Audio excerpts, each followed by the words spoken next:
Hi guys, welcome to the channel. In today's video, I'm going to show you how you can change resolution in DaVinci Resolve. So the first step you simply need to do is to open DaVinci Resolve.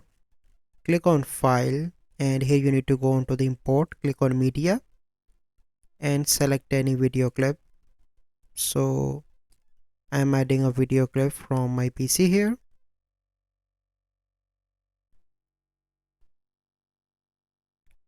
So this clip, let me add this clip here.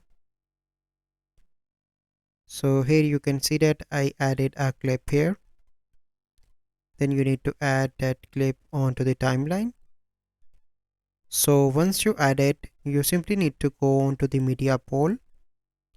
Here you can see timeline. Click here, click on timeline settings here, and here you can see you simply need to uncheck this option and you can change the timeline resolution to 4K and click on OK.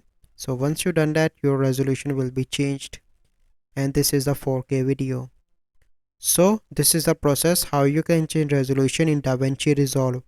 So I hope you find this video helpful. If you find this video helpful, must like this video, subscribe to our YouTube channel for future videos. We'll see you in the next video. Thank you. Have a good day.